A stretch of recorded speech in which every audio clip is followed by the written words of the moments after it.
இந்த உலகத்தில் ஒரு பெண்ணின் ஆம் என்ற ஒரு தீர்மானம் பல குழந்தைகளின் வாழ்க்கையை மாற்றியது. இந்த கதை அதிகாரம் பற்றிய கதை அல்ல, பதவி பற்றிய கதை அல்ல, பணபலம் பற்றிய கதை அல்ல, ஆனால் விசுவாசம் மட்டும் கொண்ட ஒரு பெண்ணின் கதை. அவரின் பெயர் ஏமி கார்மைக்கேல். 1867ஆம் ஆண்டு அயர்லாந்து நாட்டில் ஒரு கிறிஸ்தவ குடும்பத்தில் ஏமி கார்மைக்கேல் பிறந்தார். அவர் குடும்பம் ஒரு வசதியான குடும்பமாக இருந்தது. ஆனால் சில ஆண்டுகளுக்கு பிறகு அவருடைய தந்தையின் மரணம் அந்த குடும்பத்தை பெரிய கஷ்டத்திற்குள் கொண்டு சென்றது.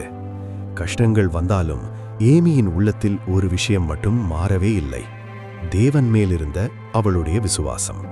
சிறுவயதிலிருந்தே ஜெபமும் வேதாகமமும் அவளுடைய வாழ்க்கையின் ஒரு பகுதியாக இருந்தது. இயேசுவை நேசிப்பது வார்த்தைகளால் அல்ல, வாழ்க்கையால் என்பதை அவள் கற்றுக்கொண்டாள். 25 முதல் 27 வயது இருக்கும் காலத்தில் அவளுடைய வாழ்க்கையை முழுமையாக மாற்றிய ஒரு அழைப்பை அவள் உள்ளுக்குள் உணர்ந்தாள். உன் வாழ்க்கை உனக்காக அல்ல, எனக்காக. அந்த ஒரு அழைப்பே அவளை மிஷனரி பாதைக்குள் அழைத்துச் சென்றது. 1895ஆம் ஆண்டு 28 வயதில் ஏமி கார்மைக்கேல் இந்தியாவுக்கு வர தீர்மானம் எடுத்தார். இந்தியாவிற்கு வந்தபோது அவள் கண்ட காட்சிகள் அவளுடைய மனதை உடைந்துவிட்டது. தேவதாசி முறைகள், சிறுமிகள், குழந்தைகள், அவர்கள் சந்தித்த கொடுமைகள். ஒரு பெண்ணாக இருந்தாலும் இந்த அநியாயத்திற்கு எதிராக தனியாக நின்று போராடும் தைரியம் அவளுக்குள் இருந்தது. 1896 முதல் தமிழ்நாடு திருநெல்வேலி மாவட்டம் தோனவூர் பகுதியில் அவள் வாழத் தொடங்கினாள். அவள் வெளிநாட்டவர் போல வாழவில்லை. இந்திய உடை அணிந்தாள், இந்திய உணவு சாப்பிட்டாள், இந்திய மக்களோடு இந்திய மக்களாக வாழ்ந்தாள். 1901ஆம் ஆண்டு அவள் தொடங்கிய ஊழியம் தோனவூர் ஃபெல்லோஷிப். இது ஒரு அநாதை இல்லம் அல்ல, இது ஒரு தங்குமிடமும் அல்ல, இது ஒரு குடும்பம்.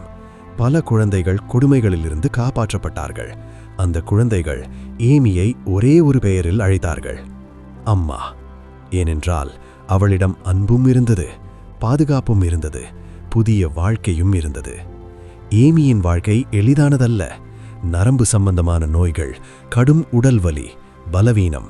1931ஆம் ஆண்டு 64 வயதில் ஒரு பெரிய விபத்து நடந்தது. அதற்கு பிறகு 20 ஆண்டுகளுக்கும் மேலாக அவள் படுக்கையிலேயே வாழ்ந்தாள். ஆனால் படுக்கையில் இருந்தாலும் ஊழியத்தை அவள் நிறுத்தவில்லை.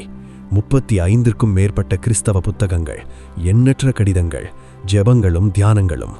அவள் சொன்ன ஒரு வார்த்தை: வலி ஒரு எதிரியல்ல, அது தேவனிடமிருந்து நம்மை பிரிக்காத வரை. ஏமி கார்மைக்கேல் திருமணம் செய்யவில்லை, சுகமான வாழ்க்கையை தேடவில்லை, ஓய்வு எடுக்கவில்லை. அவள் தேர்ந்தெடுத்தது ஒரே ஒன்றை: கீழ்ப்படிதல்.